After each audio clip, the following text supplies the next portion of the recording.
Okey. Bismillahirrahmanirrahim. Alhamdulillahirabbil alamin wa bihi nasta'in wa la haula wa la quwwata illa billahil aliyil azim. Allahumma salli ala sayyidina Muhammad wa ala alihi wa sahbihi wa barak wasallam. Assalamualaikum warahmatullahi wabarakatuh dan salam sejahtera.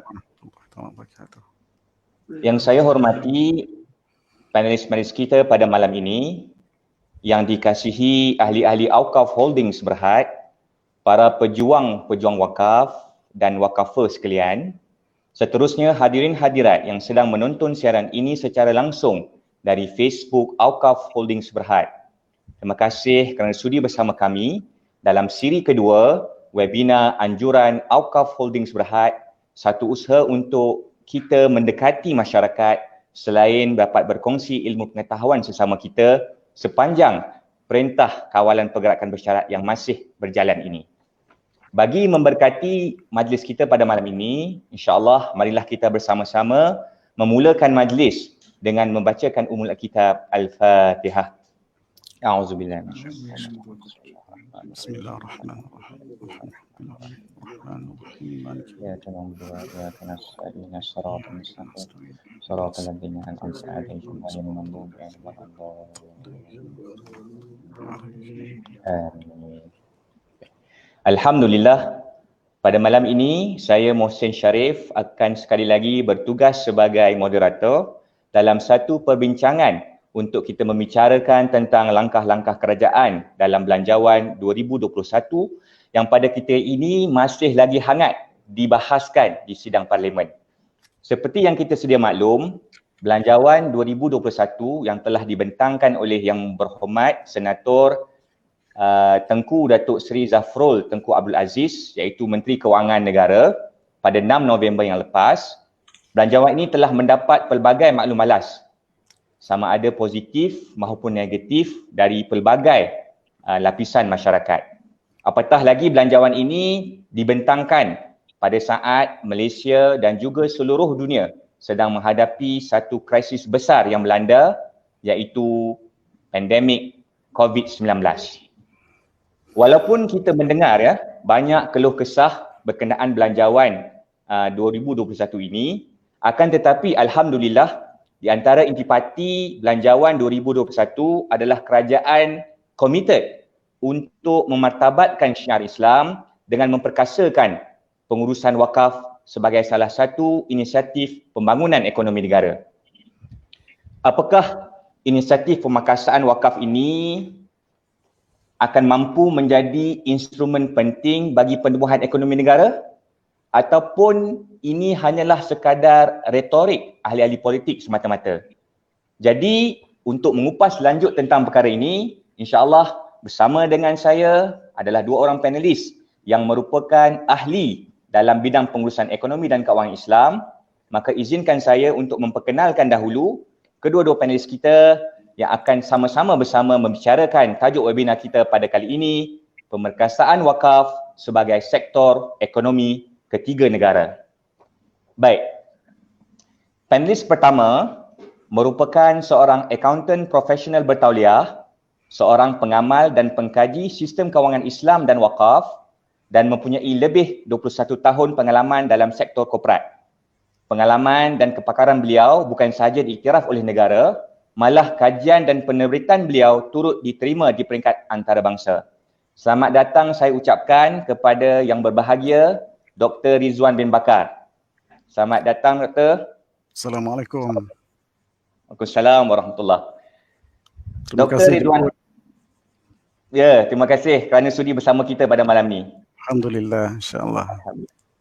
Dr. Ridwan bin Bakar merupakan ahli lembaga pengarah Auqaf Holding Berhad dan juga beliau juga merupakan ahli lembaga pengarah, penasihat dan pemegang amanah untuk beberapa institusi wakaf lain seperti Pusat Wakaf Mawib, Yayasan Wakaf Malaysia, Jauhar dan iWakaf.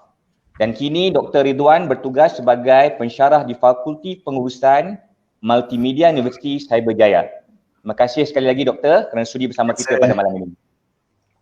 Baik, seterusnya panelis kedua kita, Saya ucapkan selamat datang kepada Yang Mulia Raja Halinuddin Raja Khalid atau lebih mesra dipanggil sebagai Kumat.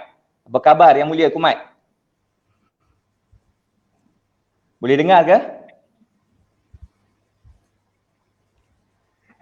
Baik. Alhamdulillah, terima kasih kerana sudi. Okey, alhamdulillah terima kasih kerana sudi bersama Auqaf Holding pada malam ini. Ya, baik, terima kasih. Dan Yang Mulia Raja Halinuddin adalah merupakan ahli jawatan kuasa pengurusan Wakaf Perak Ar-Ridwan dan pemegang amadah Yayasan Iqra sejak tahun 2003 lagi. Dan saya juga difahamkan ya, Yang Mulia Kumat turut dilantik sebagai panel penasihat kepada inisiatif penubuhan tabung wakaf Felda yang dicetuskan oleh pengurusi Felda sendiri, iaitu yang berbahagia, yang berhormat Datuk Seri Idris Yusof. Ya. Baik. Pada malam ini insya-Allah kita akan bersiaran dalam kurang lebih 1 jam, yang mana saya akan melontarkan 3 soalan kepada kedua-dua panelis ya. Setiap panelis akan diberikan masa lebih kurang 8 ke 10 minit untuk mengupas perbincangan kita, dan insya-Allah sekiranya kita mempunyai lebihan waktu, kita akan turut membuka soalan kepada para penonton untuk diajukan kepada kedua-dua panelis.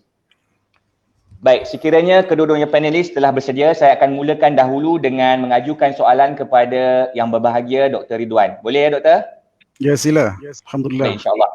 Baik.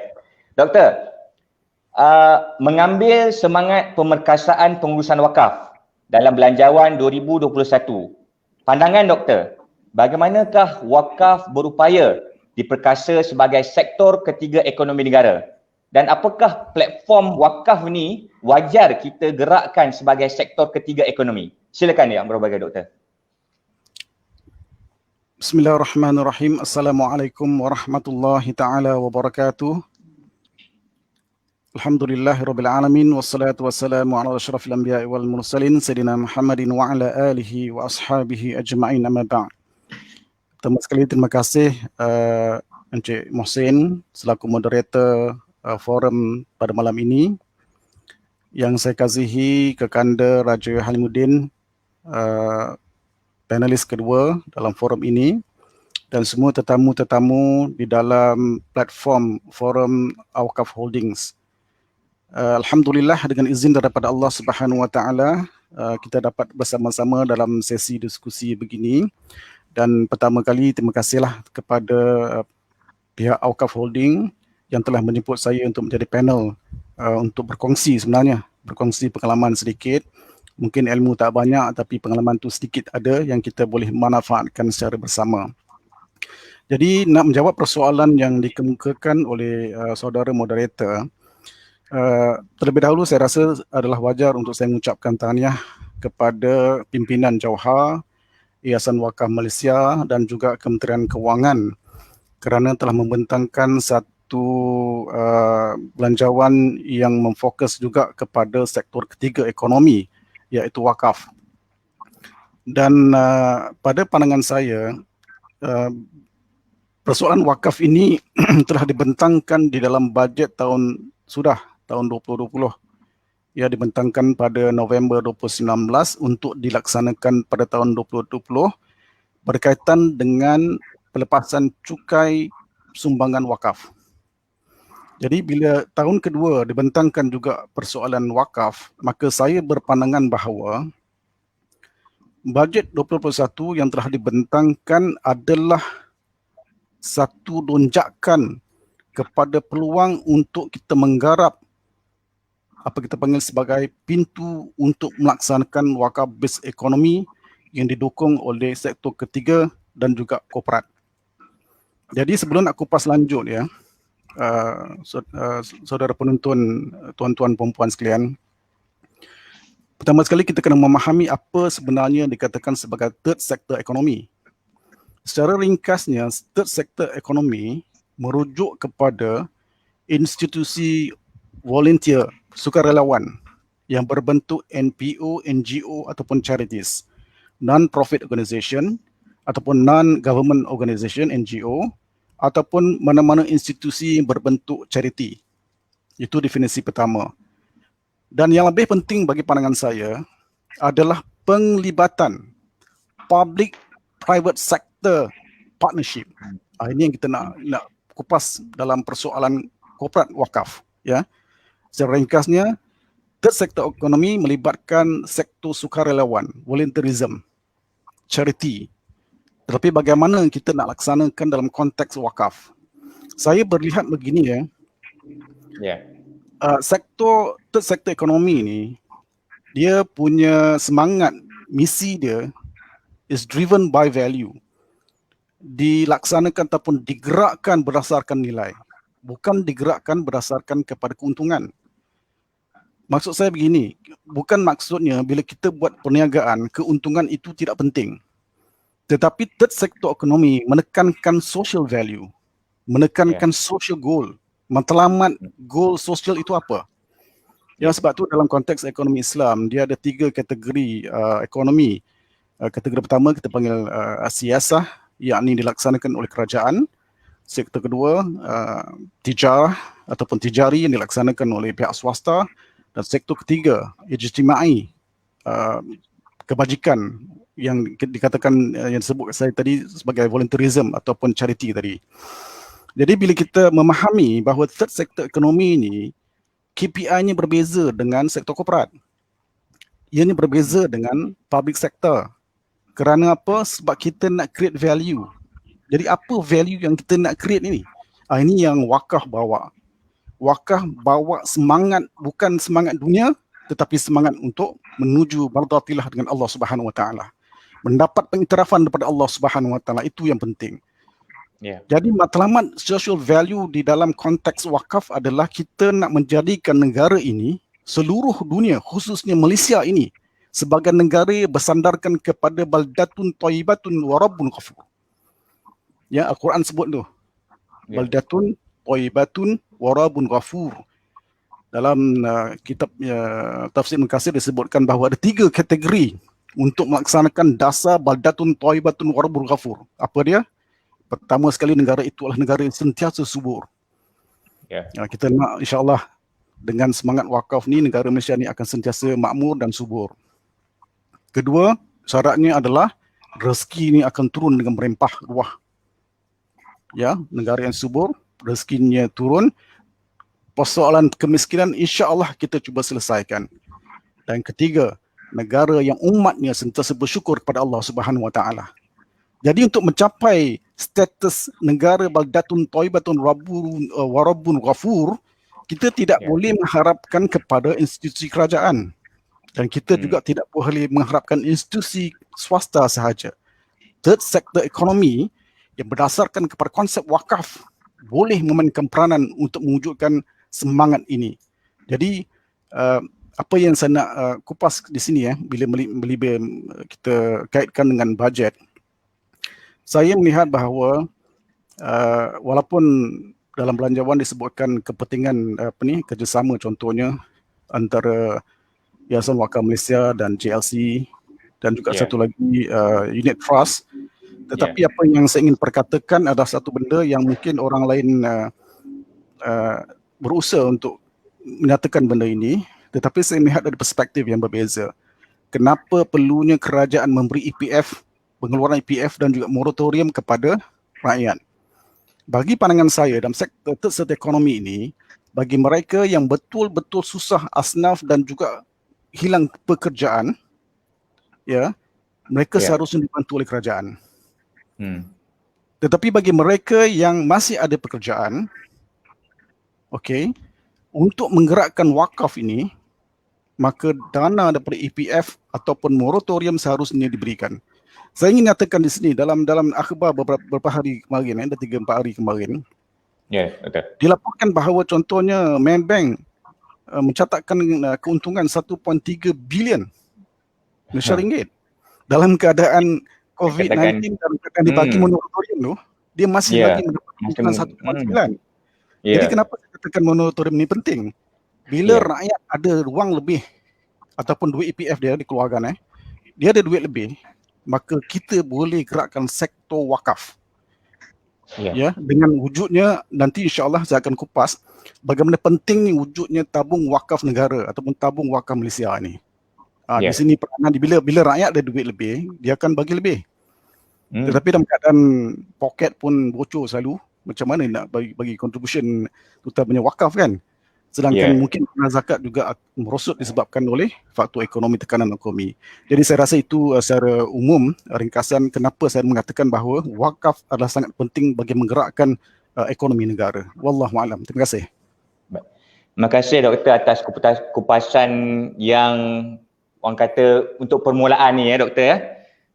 Tidak dapat dinafikan dengan penjelasan tersebut. Apa yang saya boleh nampak adalah Doktor menekankan bahawa wakaf ini wajar diangkat oleh kerajaan sebagai third sector ekonomi kerana dia adalah satu sektor yang based on value.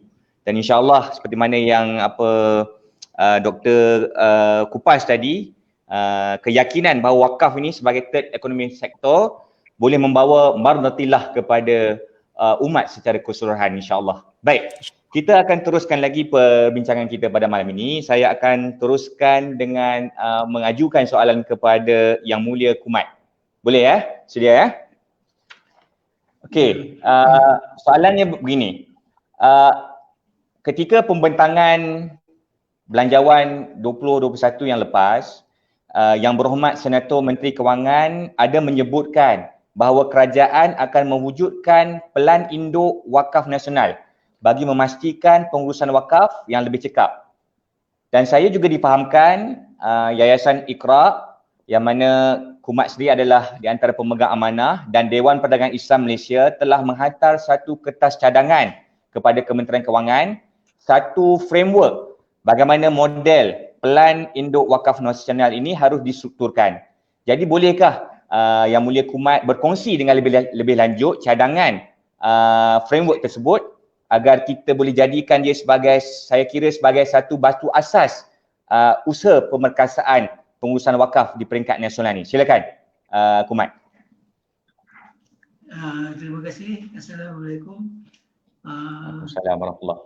Saya dan Haji Sahar kebetulan Datuk Seri Idris panggil MOF punya geng untuk sembang santai pasal bajet 21 lah. Jadi dalam discussion tu kita kata nak minta tax exempt, kerajaan dah mungkin perlukan banyak wang. Jadi kita kata kita minta matching grant. Jadi bila kita minta tiga perkara. Satu matching grant. Kemudian Haji Sahar kata why not kita ikut style arwah Tan Sri Ali Hashim di mana Johor Corp dan Wakaf Anor, diorang bagi 30% to Wakaf Anor.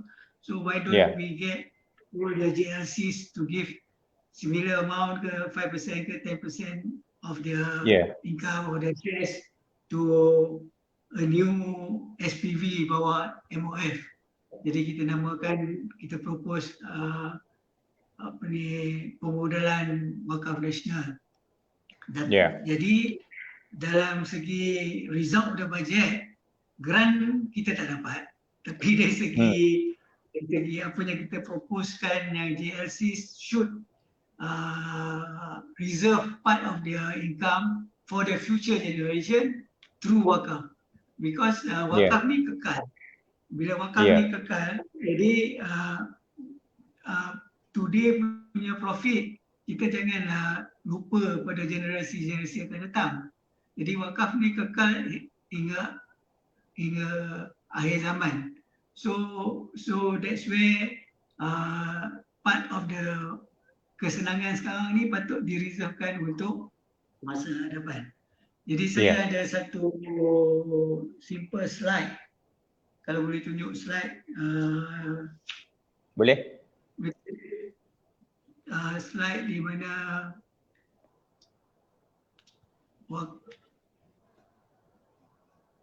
di sini ada satu wakaf di negeri Perak. Wakaf di Raja Sultan Idris Mushidul Azam Shah. Jadi this was in 1917, 100 over years ago. Jadi Sultan Idris ada vision di mana dia bukan saja bagi 3 beneficiaries, di mana dia bagi masjid di Duana dekat sekolah MCKK tu. Ya. Uh, dia bagi tanah untuk buat makam diraja dan Madrasah Idris Shah. Tapi untuk update yang saya bukan kagum lah, yang saya appreciate dia punya vision, dia bagi 19 shop lots di bandar-bandar. Jadi kita macam tadi Dr. Rizwan kata memang kena ada value laden punya aspek, tapi kita jangan lupa in terms of the need for income generating wakaf assets, because kita kata wakaf ni is sustainable and perpetual. How do you make it sustainable? Jadi nak make it sustainable, kita kena ada income. Jadi kita kena ada income, principal tu intact, asset tu ada. Bila ada income, barulah wakaf ni boleh tahan lama. Jadi alhamdulillah wakaf ni dah 100 over years is still there lah.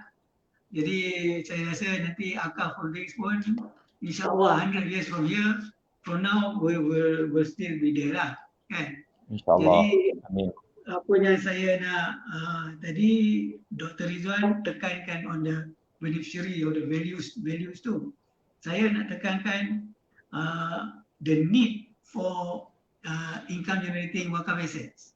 Jadi pada zaman dulu orang bagi tanah, dia kata buat masjid, and dia expect Majlis Agama Islam ataupun kerajaan keluarkan the funding of building the mosque.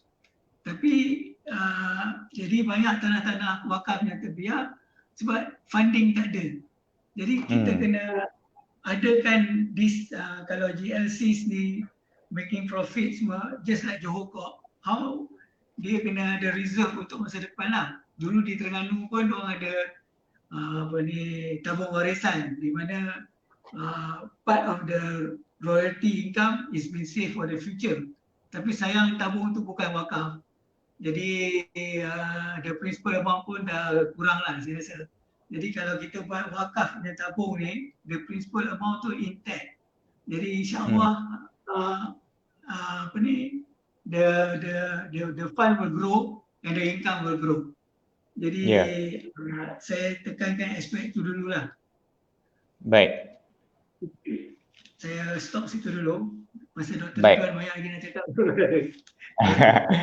Okey, terima kasih banyak Yang Mulia Kumat atas perincian tersebut. Memang kalau kita tengok dari segi prinsip wakaf itu sendiri, dia memang ain tu kekal, kan? Jadi itu yang kita perjuangkan, maknanya kita akan berusaha sebagai semua pejuang-pejuang wakaf ni akan berusaha dalam apa jua pelaburan yang ingin dilaksanakan, pemilikan ataupun pengekalan wakaf prinsipal tu mesti dipertahankan.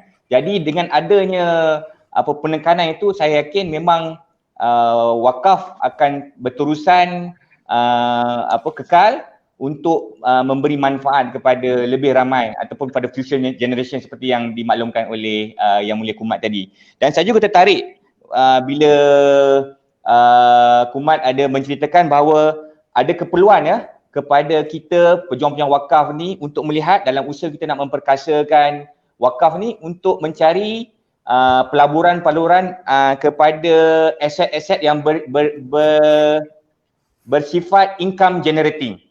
Kerana pada hari ini dengan cara itulah baru kita dapat melestarikan lagi pelaburan kita, dan insya-Allah manfaatnya akan kita boleh sebarkan lebih luas lagi kepada lebih ramai orang, insya-Allah. Jadi kita kembali semula kepada yang berbahagia doktor soalan seterusnya. Baik. Dalam pembentangan belanjawan 2021 yang lalu, Yang Berhormat Senator Menteri Kewangan Tengku Zafrul ada juga menyebut tentang agenda keterangkuman. Ni selaras dengan hasrat kerajaan untuk terus membawa wawasan kemakmuran bersama ini. Dalam agenda tersebut antara lain yang digariskan adalah usaha kerajaan untuk memartabatkan syiar Islam sebagai strategi kehadapan. Jadi secara jelas ada disebut doktor, usaha ataupun strategi dia ada untuk memperkasakan pengurusan wakaf melalui kerjasama di antara Yayasan Wakaf Malaysia dengan agensi-agensi kerajaan persekutuan, GLC dan juga Syarikat Pelaburan Berkaitan Kerajaan, GLIC. Jadi apa sebenarnya yang kita boleh fahami daripada inisiatif yang dicadangkan oleh kerajaan ini? Mungkin doktor boleh kupas dengan lebih lanjut. Silakan. Okey, terima kasih saudara moderator, Encik Mohsin. Mungkin saya boleh extend sedikit perbincangan kita ni persoalan ini daripada perspektif yang lebih luas lah ya. Baik. Saya lihat persoalan yang dikemukakan kepada saya ini dari dua perspektif. Satu, persoalan dasar dan kedua, bagaimana nak laksanakan dasar. Jadi dalam pembentangan belanjawan, dia bersifat umum. Dia menyatakan bahawa perlu wujudnya contohnya dasar seperti Pelan Induk Wakaf Negara, PIWN. Saya melihat dari sudut dasar ini, PIWN ini, Pelan Induk Wakaf Nasional ini sangat-sangat penting sebab Malaysia belum ada lagi dasar ini. Ya, walaupun kita nampak practitioner kita ni dah maju ke depan, Majlis Agama dengan perspektif perundangan dan sebagainya, kita perlukan satu dasar yang perlu dipersetujui oleh semua stakeholders. Right. Ini yang kalau saya dalam sebenarnya perkara ini telah dibincangkan sebelum pembentangan bajet, di mana saya mensarankan penglibatan bukan sekadar Jauhar dan Majlis Agama, tetapi juga penglibatan wakaf practitioner, penglibatan Suruhanjaya Security dan juga Bank Negara Malaysia termasuk MOF. Sebab biar plan ini dibuat secara komprehensif, bukan parcel by parcel. Jadi bila sebut dasar, saya lihat PIWN ni seharusnya memfokus kepada hala tuju Malaysia dalam tempoh 10 tahun, bukan tempoh 5 tahun. Tak salah saya dalam belanjawan dibentangkan oleh Tengku Zafrul, dia sebut 5 tahun sampai 2025. Tetapi saya melihat sebaiknya dasar ini dibuat, hala tuju ni dibuat jangka panjang 10 tahun. 10 tahun akan datang Malaysia ni jadi apa dari sudut wakaf? Adakah wakaf ini mampu sebagaimana disebutkan oleh Kekanda Kumat tadi? Adakah kita mampu wujudkan aset-aset wakaf yang generate income sebagai satu model yang sustainable? Itu yang penting tu. Kita tak nak wakaf mati macam tu saja. Ya, maksudnya belanjawan yang telah bentangkan telah membuka pintu untuk kita bergerak sebenarnya. Jadi macam mana nak bergerak? Wujudnya Pelan Induk Wakaf Negara. Jadi apa komponen yang perlu ada dalam Pelan Induk Wakaf Negara ni?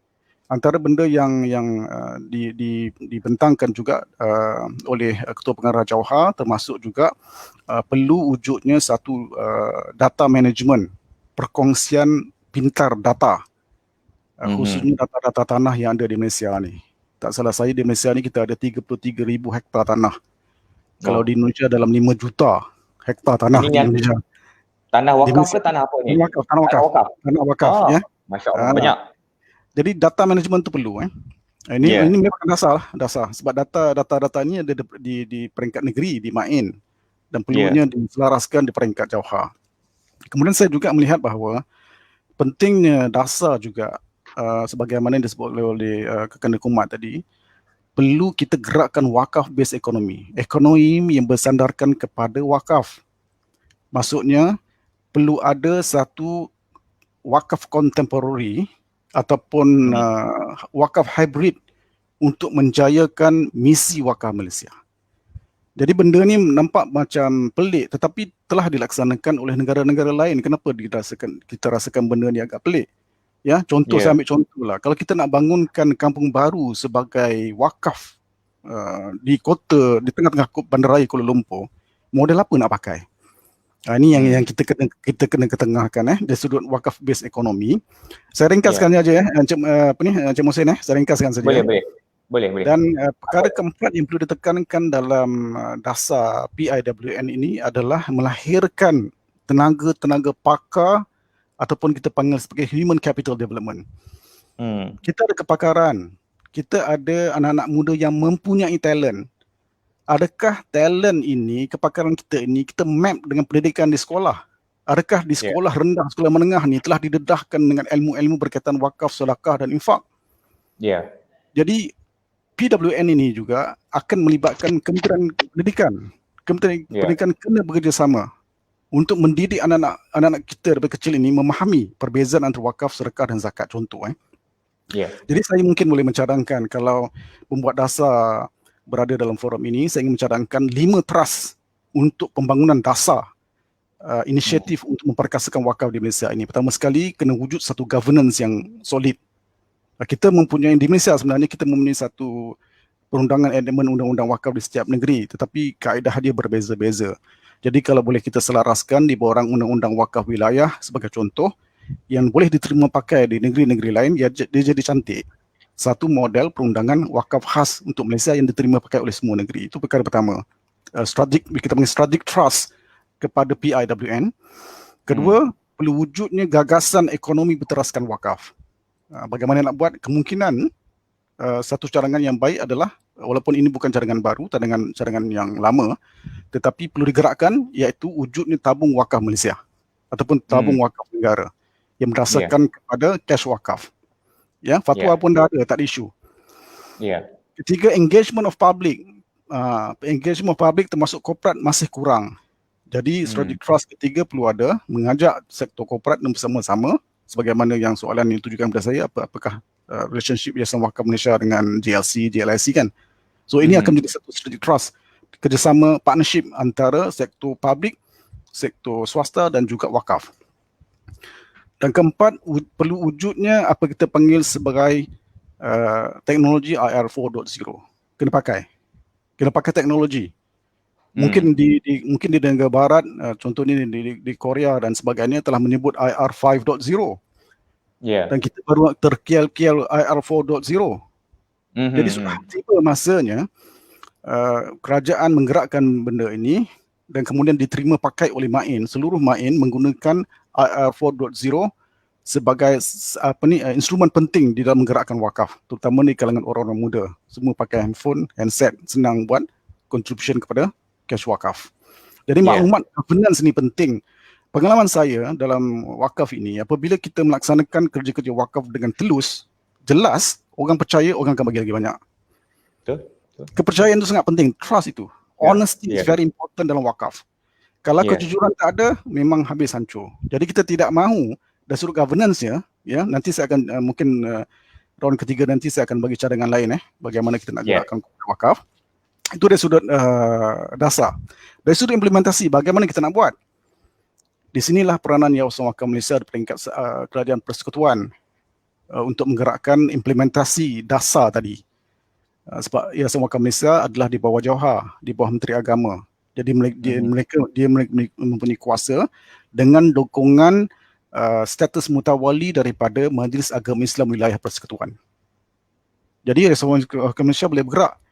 Dengan geraknya Yayasan Wakaf Malaysia didukung oleh korporat, termasuk juga contohnya Afkaf Holdings, insya-Allah kita yakin bajet ini bukan bajet bersifat teori, tetapi bajet yang boleh dilaksanakan untuk menjayakan misi ekonomi Malaysia. Dan saya amat tertarik bila saya buat kajian sedikit itu, saya kata bila saya menulis dalam surat khabar benda ini tak keluar. Jadi saya kongsi kat sinilah. Dari kajian yang saya buat saya dapati pada tahun 2017 GLIC ni, GLC Malaysia, top 20 GLC Malaysia, aggregate income dia pada tahun 2017, ini data 2017, adalah sebesar 26.3 bilion Malaysia ringgit. Aggregate income. Kalau kerajaan MOF boleh bersetuju dengan Khazanah Holding membuat satu dasar polisi dengan menyatakan bahawa setiap GLC ini memperuntukkan 1% saja daripada nilai 26.3 bilion, maksudnya tabung wakaf Malaysia sudah ada setiap tahun minimum 263 juta. Wow. Jumlah yang besar tu Doktor Only 1%. Kita tak payah minta banyak. Zakat 2.5%. So kita cakap pasal 1%. 1% is equivalent to 263 million kalau berdasarkan data 2017 lah. Dan apa yang menarik adalah kaitannya dengan bajet belanjawan yang telah dibentangkan dan diluluskan pada tahun lepas. Yakni apa saja contribution yang diberi oleh individu dan juga syarikat korporat kepada Majlis Agama Islam Negeri, mereka mendapat pelepasan cukai. Jadi tak ada ruginya, dia bagi 1%.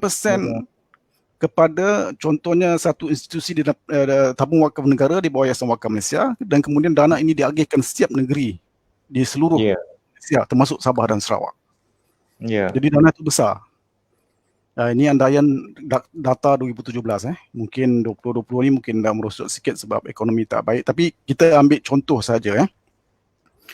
Jadi bagaimana kita nak gerakkan selain daripada GLC, GLSC ni, PNB kita fahamlah dia kata dia akan bagi kita peluang untuk pencarum peserta amanah saham untuk mewakafkan unit saham. So yang tu saya rasa jelaslah. Tetapi apa yang saya nak tekankan satu lagi poin adalah peranan Majlis Agama Islam Negeri. Jadi Majlis Agama Islam Negeri perlu perbanyakkan mutawali di Malaysia. Contohnya Afkah Holdings, selain daripada Yayasan Wakaf Malaysia, ada institusi kerajaan. Alhamdulillah dia dapat atas tu. Kita nak banyak lagi institusi korporat, contohnya Afkah Holdings, ataupun Ulda Holdings yang banyak buat property ni, ataupun contohnya Perbadanan Felda yang Kekanda Kumat sebut tadi tu. Jadi kita perlu banyak Tabung Wakaf Felda. Jadi ada satu institusi yang boleh mendapat status mutawali untuk gerakkan wakaf. Kita tak boleh bagi semua orang lah sebab unsur integrity, governance, transparansi dan sebagainya kan. Tapi kita perlu ada satu standard yang boleh guide mereka bagaimana nak laksanakan mutawali dengan kerjasama antara contohnya Majlis Agama Islam yang of course Majlis Islam yang akan bagi status mutawali ini, tetapi perlu dikawal selia oleh institusi-institusi lain. Dan yang terakhir bagi melaksanakan dasar ini adalah peranan institusi seperti universiti dan juga maktab-maktab dan juga kolej-kolej di mana kita perlu melahirkan lebih ramai ekspertis, talent dan sebagainya bagi menggerakkan ekonomi dan juga selaras dengan belanjawan yang disebutkan oleh Menteri Kewangan baru-baru ini. So wallahualam, saya rasa itu sedikit perkongsian saya. Terima kasih. Baik, terima kasih Doktor. Saya kira satu kupasan yang sangat menarik, satu penerangan ilmiah yang saya kira kerajaan sendiri harus ambil input-input yang kita kongsikan pada malam ini untuk menjadi antara dasar ataupun menjadi batu asas untuk dicadangkan dalam Pelan Induk Wakaf Nasional. Seperti mana yang Doktor bentangkan tadi, saya ialah bila kita kata Pelan Induk walaupun telah dibentangkan dalam belanjawan tapi secara dasarnya belum ada yang jelas. Jadi kita mengharapkan kerajaan mengambil serius tentang perkara ini, tidak hanya sekadar menjadi orang kata sebagai halwa telinga saja untuk dibentangkan ketika sidang parlimen, tetapi mengambil kira bahawa Pelan Induk Wakaf ini seharusnya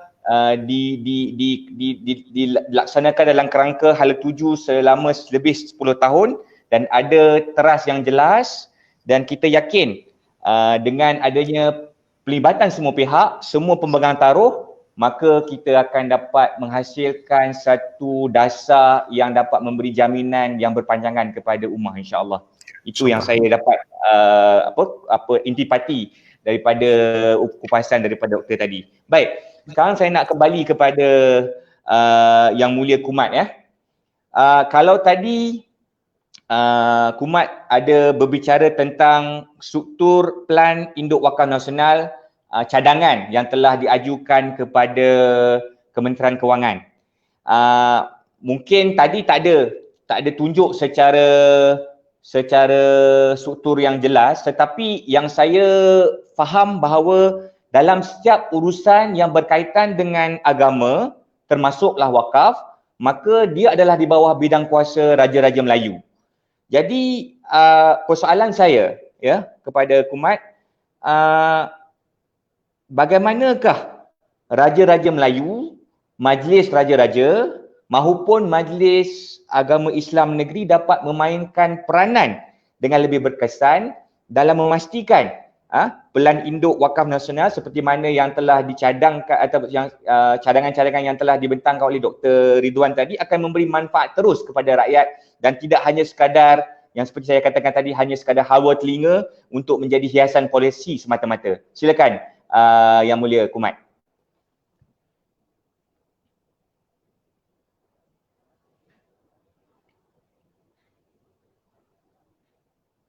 banyak orang kecewa dengan peranan Majlis Raja-Raja ni kadang-kadang sebab banyak pada diorang is sekatan lah, no. Tetapi kalau boleh tunjukkan slide saya ada prepare slide sikit. Jadi saya rasa untuk supaya kita tidak frustrated dengan majlis raja-raja, kita have to involve them from the beginning lah. Kita cuba, kita rasa pasal raja-raja ni bila dalam konstitusi kata whatever the federal buat in terms of agama is religious is under raja-raja. Jadi kita kena sembah maklum kepada raja-raja yang federal ni punya plan dah cantik dah. Jadi macam mana nak dapat perkenan raja-raja lah. Jadi dalam fikiran kami, saya rasa kita mungkin boleh wujudkan Suruhanjaya Diraja Wakaf ataupun Royal Commission of Wakaf di mana bawah MOF. Macam mana kita kata Securities Commission lah. Jadi bila ada structure yang kukuh ni, orang nak invest pun ada confidence. Even foreigners nak invest dalam wakaf kita pun diorang ada confidence nantilah. Jadi kita mengharapkan yang raja-raja boleh bersetuju memainkan peranan di mana SC ni, Securities Commission ni di bawah mereka. Jadi kalau MOF boleh set up this SC macam mana diorang set up Securities Commission, jadi barulah kita punya mainan wakaf tu is very structured. Jadi saya rasa kita kena dapat perkenan raja-raja untuk something to be involved lah. Because jadi bila raja-raja involved, barulah kita punya pasal kalau kata federal government buat benda agama tanpa raja-raja is according to the constitution is not right. Jadi kita betulkan tu dulu. Jadi bila kita betulkan tu, and then kemudian bawah tu pada saya macam ada Yayasan Wakaf Malaysia, memang bawah PMC Department pun, bawah Religious Affairs. Kemudian mungkin kita set up Pemodelan Wakaf Malaysia under PMC Department juga, under ekonomi, di mana yang tadi yang katakan dalam plan induk tu the JLCs yang Adinda Dr. Rizwan kata tadi ada billion of ringgit in 2017 punya profits. Jadi mungkin Yayasan Wakaf Malaysia main peranan dengan the public sector, the third sector economy, the public individuals, whereas the Pemodelan Wakaf Malaysia ni menghandlekan the corporate sides. Jadi ada dua entiti lah pada saya lah kalau nak buat macam tu. This is just a cadangan lah. Tapi yang mustahak sekali, Suruhanjaya Diraja tu, kalau kita boleh convince Majlis Raja-Raja to take charge of this. Maknanya kalau kita kata kita nak reserve duit profit sekarang untuk masa depan sampai akhir zaman, siapa yang should be in charge? Should it be UMNO? Should it be PAS? Should it be kerajaan? No, it should be raja-raja. Jadi dengan the joke is dengan kekalnya wakaf, kekallah kesultanan di Malaysia kita. Jadi to me is very very very important to have the role of Majlis Raja di dalam wakaf. Pasal wakaf is a religious matter. Jadi bila saya mula-mula masuk dalam Majlis Agama Islam tu pun saya tengok maknanya instrumen wakaf, baitul mal dengan zakat ni memang cantik. Tuhan dah buat lawa tapi kita tidak menggerakkannya. Pasal being ex-banker saya rasa memang cantik lah instrumen ni. Memang kita kena perkasakan lagi lah. Jadi itu sajalah saya punya harapan. Saya harap mungkin Dr. Rizwan pun boleh tolong push our idea lah. Suruhanjaya Diraja Wakaf, Royal Commission of Wakaf. harap-harap saya nak try to push this lah. Baik. That's my cita-cita lah kalau boleh. InsyaAllah. InsyaAllah. Ya. Amin, amin. Amin, amin insyaAllah. Kebersamaan kita tu insyaAllah sama-sama kita usahakan ya.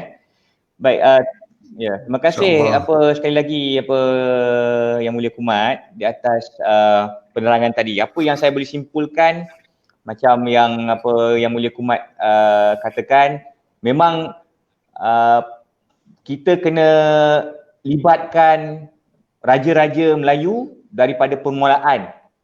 Sebagaimana kita libatkan majlis raja-raja dalam perlembagaan negara. Jadi untuk pelan wakaf ini pun pelibatan majlis raja-raja akan memudah carakan lagi supaya hasrat kita pemegang taruh dalam wakaf ni akan dapat disampaikan, ya. Dan saya kira peranan raja-raja ni secara khusus sangat penting.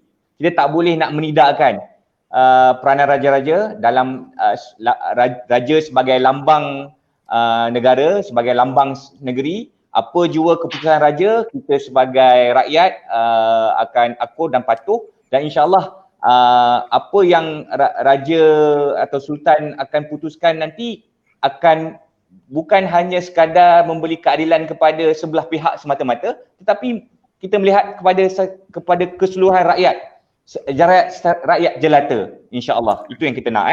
Baik, saya akan tujukan soalan seterusnya kepada yang berbahagia doktor ya. Mungkin ini soalan yang terakhir, tapi insyaAllah kalau ada lagi ruang kita akan tanya lagi soalan kepada doktor. Yang mana saya nak mohon satu pandangan ikhlas daripada doktor sendiri sebagai seorang yang memang terlibat lama dalam institusi wakaf ni. Ya, kita tahu tadi pun Yang Mulia Kumat ada cerita kita kena libatkan majlis raja-raja. Di bawah majlis raja sultan ni ada majlis agama dan sebagainya. Dan kita juga tahu bahawa majlis agama negeri ada pembadangan wakaf. Ya. Dan kerajaan sendiri pun ada Yayasan Wakaf Malaysia. Dan Awqaf Holding Sdn Bhd pun bergerak sebagai satu syarikat wakaf korporat. Jadi bagaimanakah doktor melihat dengan adanya pelibatan sektor korporat ini dapat membantu dalam pemerkasaan wakaf bila dia diintegrasikan dalam pengurusan wakaf itu sendiri? Silakan doktor. Okey, terima kasih saudara Muhyiddin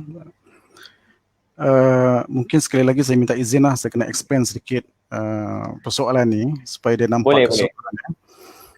Saya lihat benda ni dari 3 perspektif. Pertama, di peringkat kerajaan persekutuan, kedua peranan Majlis Agama Islam Negeri, dan ketiga korporat itu sendiri. Okey, kalau hasrat kita sebenarnya, kalau sebagaimana dalam permulaan bicara saya tadi, kita hendak memastikan bahawa negara kita ni menuju ke dasar baldatun thayyibatun wa rabbun ghafur, yang mana social value, kita nak create social value melalui sebagaimana kekandaku sebut tadi, wakaf generating asset. Jadi bagaimana kita nak gerakkan wakaf generating asset ini, di mana saya melihat bahawa adalah sangat perlu sektor korporat masuk segera dalam industri wakaf ini bagi tujuan pelaburan wakaf dalam real economy, sektor real economy, ya. Dan bila kita merujuk kepada kerajaan persekutuan di bawah Johor telah mewujudkan Yayasan Wakaf Malaysia. Dan Yayasan Malaysia ni semua majlis agama yang dipertua majlis agama adalah juga ahli lembaga kepada Yayasan Wakaf Malaysia. Dan kita baru saja selesaikan apa kita panggil sebagai surat ikatan amanah yang terbaik bagi Wakaf Malaysia. Jadi benda ni dah selesai, dah sudut dasar governance dia. Kerana apa? Kerana bila Yayasan Wakaf Malaysia ni mantap, maka surat ikatan amanah yang ada pada Yayasan Wakaf Malaysia ni boleh diguna pakai oleh korporat-korporat yang nak menerajui Wakaf Malaysia. Jadi benda ni dah lengkap di sudut governance ya. Tapi urus penting. Itu peringkat kerajaan persekutuan. Di peringkat majlis agama bagaimana pula? Sebagaimana kekandaku sebut tadi, ia menjadi satu benda isu. Bagi saya, majlis agama bukan menghalang wakaf berkembang. Tetapi majlis agama dan pengalaman saya, mereka nak pastikan amanah yang mereka ada ni sebagai pemegang tunggal amanah wakaf Malaysia ni dipelihara. Jadi kita lah sebenarnya seharusnya mampu mempengaruhi Majlis Agama Islam bahawa okey, semua dah ready untuk kita implement. Selagi model ni tidak ada, kita boleh bercakap di luar. Jadi menundung jari tidak akan menyelesaikan masalah. Jadi bila kita lihat bahawa Yayasan Wakaf Malaysia kita dah perkemaskan, sekarang ni di peringkat main, maka kita nak galakkan Majlis Agama Islam di setiap negeri kalau boleh mewujudkan perbadanan mereka sendiri. Saya ambil contoh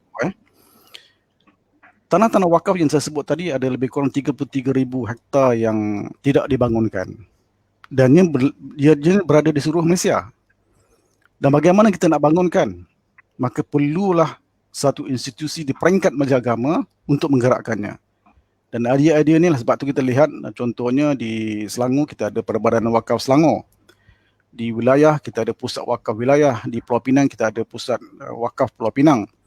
Di Johor kita ada Perbadanan Islam Johor. Di Pahang kita ada Yayasan Pahang yang baru saja 2 minggu lepas mendapat status mutawali daripada Sultan. Jadi bagi pandangan saya, ia ni bukan menghalang, Majlis Agama bukan menghalang institusi ini untuk mendapat untuk bergerak, tetapi hendaklah dikawal selia. Saya ambil contoh Perbadanan Wakaf Pulau Pinang contohnya telah menggerakkan wakaf pertanian. Dalam keadaan kita duduk sibuk COVID ni, Wakaf Pulau Pinang dah buat wakaf pertanian, wakaf nenas sebagai satu model wakaf pertanian di Malaysia. Dan wakaf Pulau Pinang juga terkenal sebagai wakaf yang membangunkan properti di Pulau Pinang. So model mereka dah gerak benda ni. Begitu juga di Selangor, fokus dia juga kepada properti contohnya. Perbadanan Islam Johor contohnya menggerakkan sektor healthcare dan properti. Jadi kita lihat bahawa Majlis Agama Islam telah memberikan kelonggaran dengan mewujudkan institusi di bawah mereka bagi menggerakkan wakaf. Namun, menjawab persoalan saudara moderator Encik Hussein tadi, ini tak cukup. Jadi kat mana nak cukup dia? Nak melengkapkan dia bagaimana? Sektor korporat kena masuk. Inilah peranan sektor korporat yang mempunyai jiwa menggerakkan wakaf. Dia wakaf ni tak boleh cakap, dia kena ada jiwa, dia kena roh. Baru berjaya. Dia kena ada kejujuran, baru berjaya. Dia kena ada istiqamah, sabar. Sabar dan solat lah, bukan sabar kan. Sabar dengan solat, insya-Allah dia berjaya. Jadi saya ambil contoh kalau di peringkat korporat pula, apa yang perlu dibuat? Bagi pandangan saya, sektor korporat khususnya macam Awqaf Holding seharusnya menjadi asset management for wakaf. Macam kekandaku tadi sebutlah, perbadanan modal wakaf ni, dia seharusnya menjadi institusi asset management. Ya, kita ambil model Harvard University, kita ambil model Oxford University. Oxford University dia ada satu institusi yang menjadi asset management kepada seluruh dana-dana 2.2 bilion lebih pound sterling yang berada dalam Oxford University. Di asset management. Jadi asset management ni dia tidak boleh dibawa main. Tugas Majlis Agama adalah memantau dasar menguatkuasakan undang-undang. Yang nak laksanakan asset management siapa? Sektor korporat. Jadi saya ambil contohnya Awqaf Holdings, Awqaf boleh menjadi asset manager kepada industri pendidikan, education, property dan juga healthcare. Bagaimana arah tuju Awqaf Holding kan? Kita ada 3 trust utama, education, property dan juga healthcare. Kita tengok pula UDA Holdings. Apa UDA buat? UDA fokus kepada wakaf property, pembinaan sektor pembinaan dan sebagainya. Itu memang specialization UDA. Jadi kita dah ada pengalaman tu dah ada. Wakaf An-Nur, apa kelebihan dia? Healthcare. Kita dah ada. Dan kemudian kita ada yang baru masuk dalam 2-3 tahun ni, yang baru nak naik adalah Hidayah Group, juga melibatkan asset management. Jadi kalau sektor korporat ni, seperti saya kata tadi, Majlis Agama seharusnya memberi status mutawali contohnya kepada 4 institusi korporat ini. Awqaf Holding contohnya, UDA Holdings, Wakaf An-Nur, Hidayah Group dan sebagainya, supaya mereka boleh bergerak sebagai asset management kepada aset-aset wakaf yang sedia ada. Di peringkat kajian persekutuan berbeza. Kajian persekutuan contohnya sebagaimana Tengku sebut wujudnya perbadanan modal wakaf ataupun di bawah Yayasan Wakaf wujudnya tabung wakaf negara sudah peringkat kerajaan persekutuan. Tetapi di korporat ini mereka mempunyai potensi yang besar sebab apa? Mereka ada kepakaran. Setiap Ya. institusi macam contohnya Alcoa Holdings, mereka ada kepakaran dia sendiri. Uda Holdings Ya. ada kepakaran dia sendiri. Dan kepakaran ini yang tidak ada di peringkat Kerajaan Persekutuan dan juga Majlis Agama Islam Negeri. Dan bila digabungkan, itu yang saya bagi pandangan saya lah. Wakaf Malaysia sure meletup kalau boleh digabungkan. Tengah semangat ni. So selain daripada Kerajaan Persekutuan, peringkat main dan juga korporat, satu lagi benda yang kita jangan lupa, walaupun persoalan ini persoalan melibatkan korporat, tetapi ada juga NGO yang sudah bergerak untuk menjayakan misi wakaf. Cuma mereka tidak mendapat sertifikat mutawali. Contohnya apa? Jom Wakaf, dia dah ada application ni, apps untuk tujuan membantu walaupun dalam dana yang kecil, tetapi sekurang-kurangnya dah bergerak, benda tu dah ada, apps tu dah ada. Betul. Telekom Malaysia dia dah ada Ensani application, dah ada. Telekom Malaysia dah ada contohnya. Dan satu lagi adalah yang saya amat saya amat terharu dan juga saya respect lah. Wujudnya satu tabung dipanggil sebagai tabung warisan kesihatan ataupun tabung wakaf kesihatan TWKK yang dilaksanakan di champion oleh Ustaz Najib. Ini antara NGO yang nak bergerak. Jadi saya melihat begini, untuk memendekkan persoalan yang ditanya kepada saya, korporat ini akan boleh bergerak dengan kerjasama atas persekutuan, main, korporat dan juga NGO. So bila bergabung insya-Allah kita boleh pantas ke depan.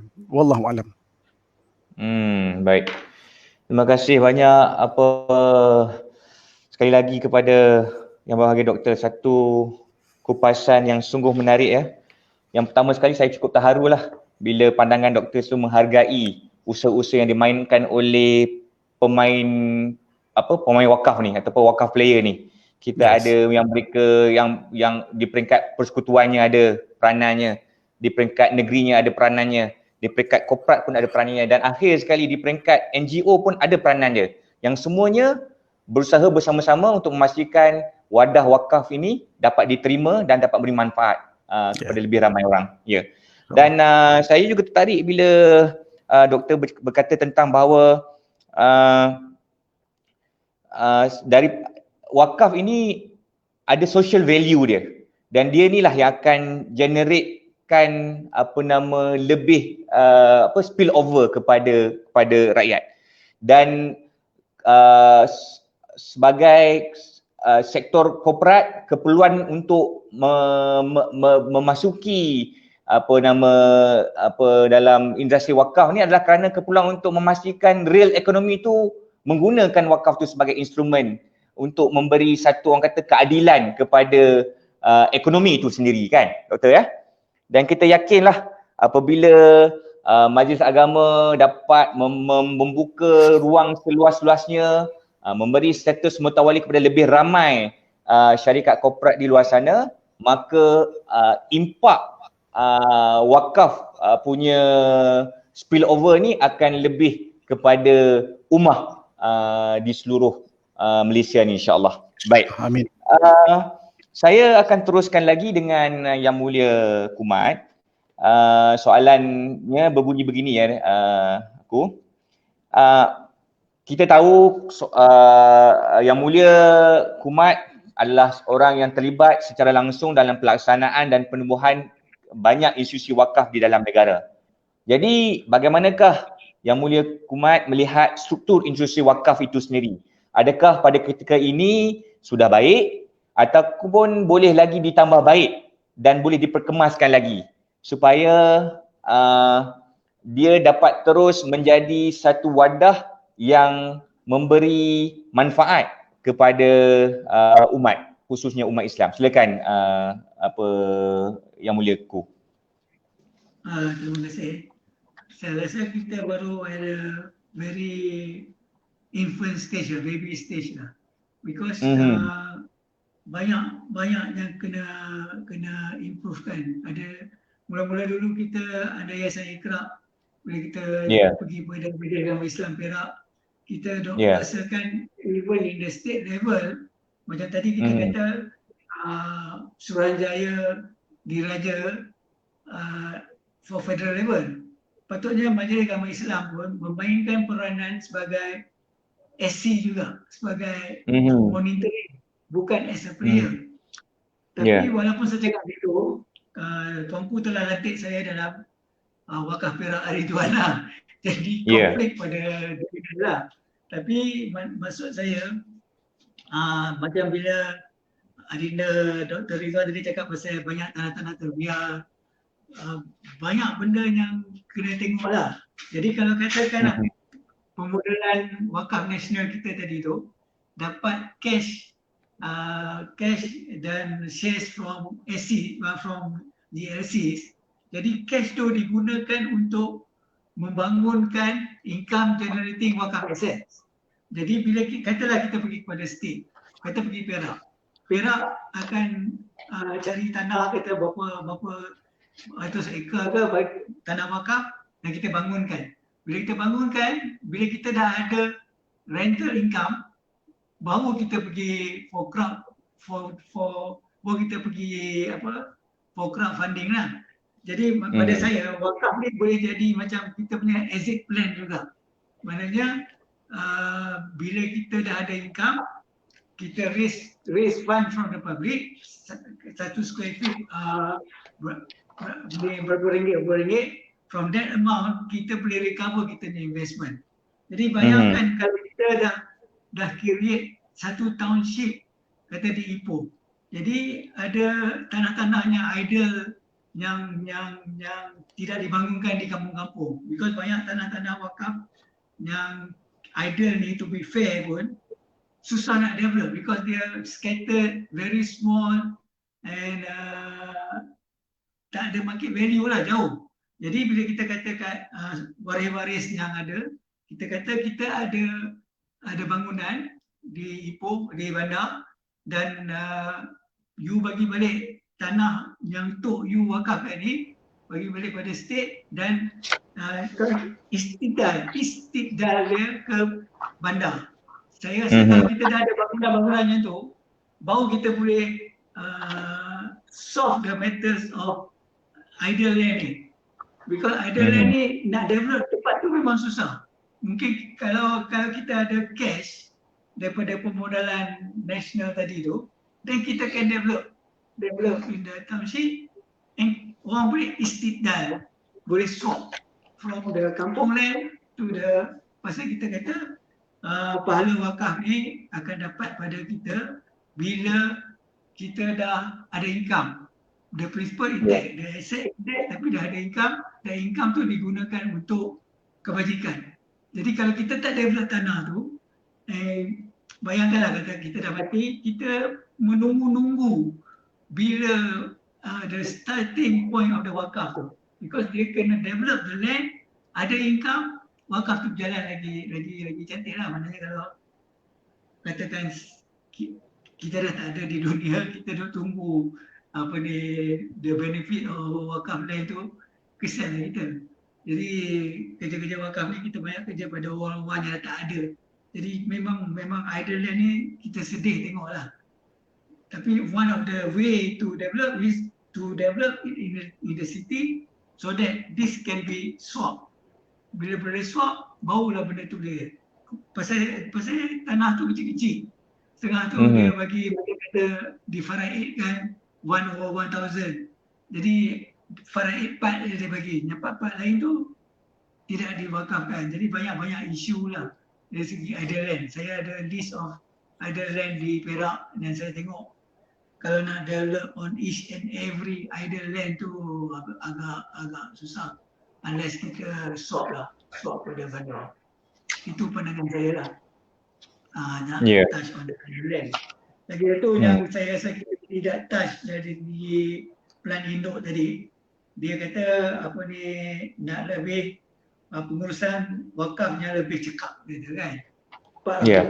Jadi lagi satu isu yang saya nampak besar ialah nak dapatkan pengurusan wakaf tu lah.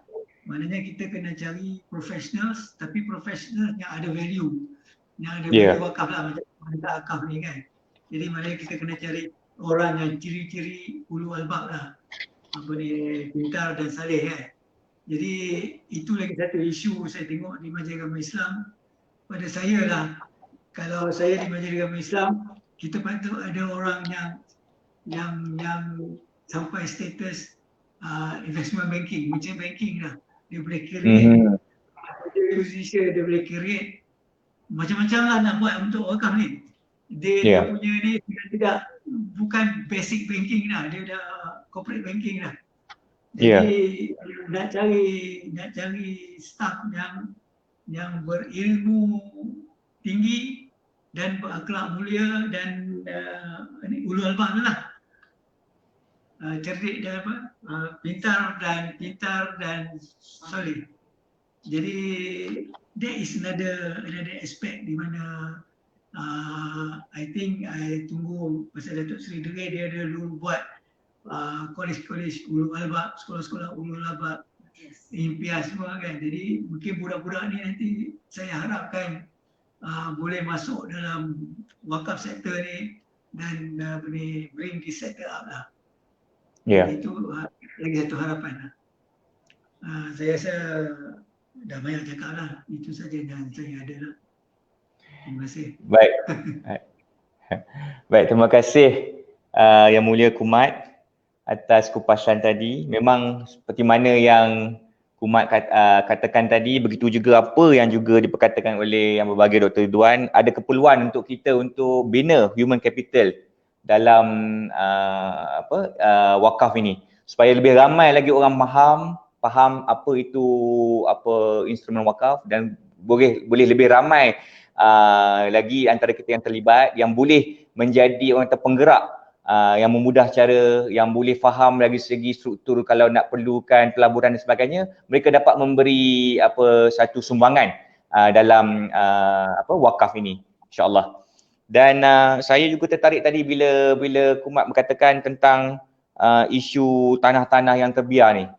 Macam Dr. Ridwan berkata ada 33,000 hektar tanah yang masih tak dibangunkan. Jadi apa sebenarnya yang boleh kita laksanakan bersama? Ini persoalan yang mungkin saya nak lontarkan kepada semua yang mendengar. Apa peranan kita untuk memastikan tanah-tanah wakaf 33,000 hektar ni boleh kita sama-sama bangunkan yang akhirnya akan memberi manfaat kepada kita semua, insya-Allah. Baik, kita telah selesai, Alhamdulillah kita telah selesai 3 pusingan soalan dan penjelasan daripada kedua-dua panel pada malam ini, Alhamdulillah. Jadi memandangkan kita ada menerima panelis sekalian, kita ada menerima ada 2 soalan daripada rakan-rakan hadirin hadirat yang menonton kita di Facebook Live. Jadi saya ingin berkongsi soalan tersebut dengan panelis kita. Boleh ya, doktor ya? Jadi saya mulakan dengan doktor dahulu ya. Soalannya berbunyi begini. Tadi pun saya rasa doktor ada sebut sedikit tentang industri pendidikan. Jadi soalan dia, bagaimanakah pula peranan institusi pendidikan di Malaysia untuk mendidik generasi akan datang dalam memahami roh wakaf agar wakaf ini akan menjadi satu budaya masyarakat dan bukan hanya sekadar slogan semata-mata. Jadi saya silakan doktor sebagai orang yang memang dalam pendidikan ni mungkin ada jawapan untuk persoalan ini. Silakan. Okey, terima kasih saudara Mohsin. Mungkin saya boleh berkongsi sedikit. Isu ni bukan isu baru. Benda ni pun telah dibincangkan dengan menteri supaya diangkat perkara ini kepada Kementerian Pendidikan, dan saya percaya, saya tidak terlibat tetapi saya percaya isu ini telah dibangkitkan kepada Menteri Pendidikan untuk dijadikan sebahagian daripada silibus mungkin co-curriculum kepada pelajar-pelajar di peringkat sekolah rendah dan juga sekolah menengah. Kalau kita lihat silibus kita pendidikan yang saya boleh ingatlah, kita cuma belajar bab zakat sebab itu rukun Islam. Tetapi bab ihsan ni kita belajar di sekolah rukun iman, bab iman iman Islam iman, tetapi tidak menyebut secara menyeluruh bagaimana pelaksanaan ihsan tu. Jadi persoalan ihsan ni perlu diperkemaskan di peringkat sekolah rendah dan sekolah menengah. Itu dasar sebab dia melibatkan sekolah kerajaan bagaimana kerajaan nak laksanakan, wallahu alam. Kita berharap supaya disegerakanlah pembangunan kurikulum ni supaya ia bukan sekadar bersifat teori di kelas, tetapi anak-anak kita ni dapat terjun sama memahami persoalan masyarakat. Ya, terutamanya keadaan COVID sekarang ni kan. So sekolah memainkan peranan untuk mendidik di samping masyarakat lah. Bukan sekolah saja, sekolah menyediakan platform dan masyarakat terjun sama bersama dengan anak-anak kita. Tetapi saya nak berkongsi pengalaman saya di universiti pula. Mungkin di peringkat sekolah dia di bawah dasar kerajaan.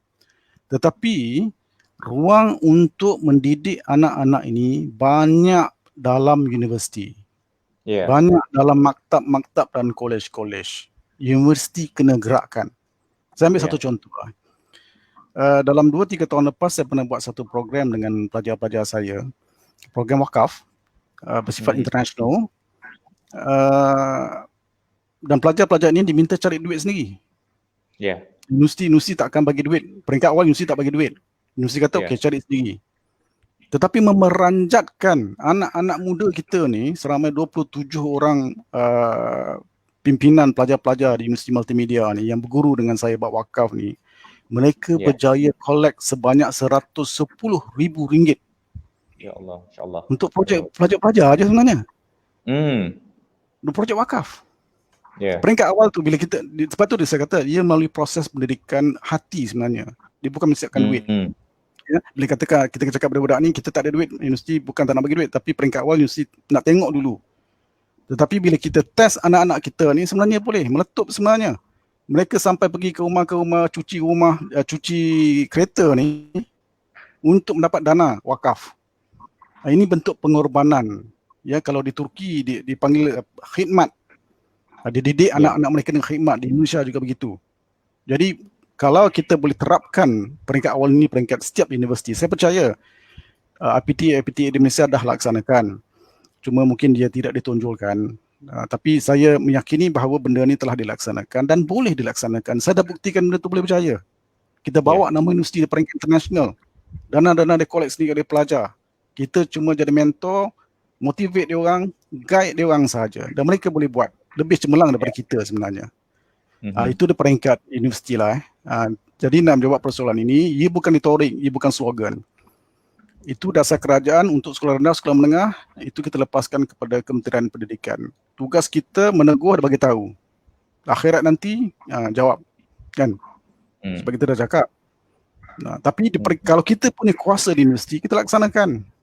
Kalau kita ada kuasa di kolej kita laksanakan. Itu kuasa kita. Jadi kita kena bergerak berdasarkan kepada kita punya framework of law ataupun tugasan rules and regulation yang sedia ada lah.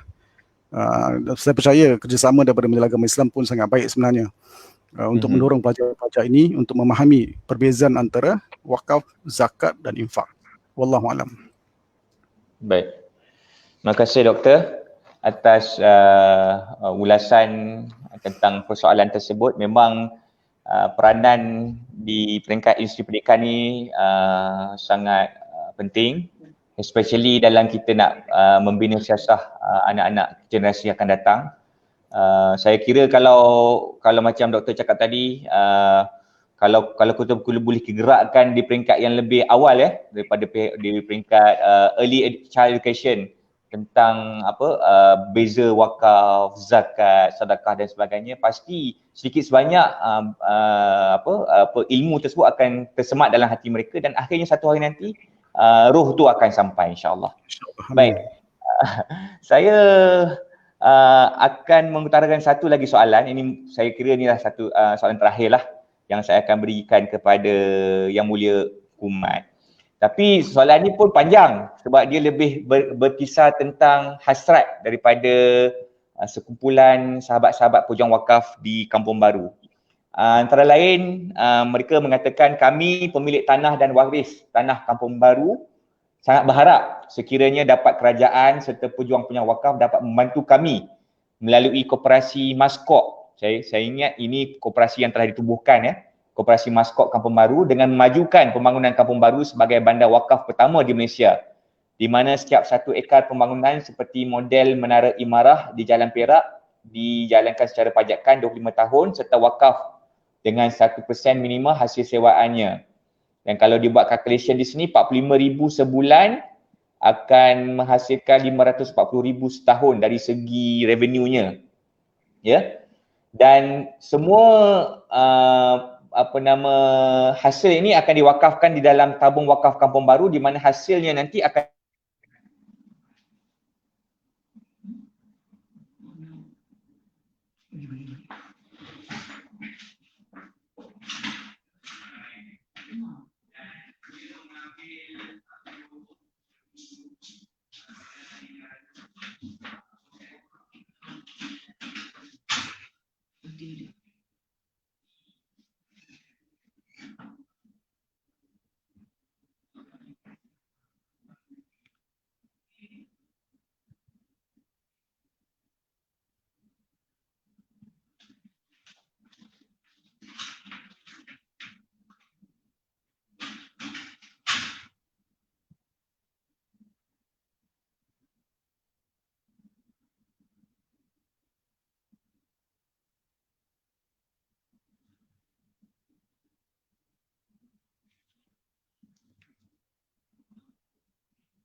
maaf ada gangguan sikit. Jadi mungkin apa Yang Mulia Ungku boleh bagi pandangan hasrat yang diutarakan oleh kumpulan daripada Kampung Baru ni. Silakan. Okey, terima kasih. Kebetulan kami geng-geng Yayasan Iqra ada berjumpa dengan Kampung Baru sebelum kerajaan dahulu. Dengar? Ya, ya. Jadi masa kita jumpa tu kita kata kita ada konsep wakaf di Kampung Baru lah. Mula-mula ada orang ingat kita nak wakafkan kerusi, benda-benda yang macam wakaf kerusi, perabot, benda-benda kecil lah. Kita kata no, we want to wakafkan bangunan, the best bangunan di Kampung Baru. Yeah. Jadi saya rasa apa yang Koperasi MyScope nak buat ni, insyaAllah memang dalam perjuangan Yayasan Iqra, kita rasa tanah Kampung Baru tu memang patut dibangunkan secara wakaf. Because kalau saya cakap, katakanlah wakaf Perak ke, negeri Perak, negeri Kelantan, negeri Terengganu, kalau diorang nak invest katakan di Kelantan, di Terengganu, di Perak, compared to di KL, the rental amount yang kita boleh dapat daripada KL is very high. Jadi patutnya semua majlis-majlis agama negeri berebut datang invest di KL supaya benefit tu boleh dibawa balik kepada negeri masing-masing. Jadi kami dulu memang bercakap dengan masa kerajaan lama lah.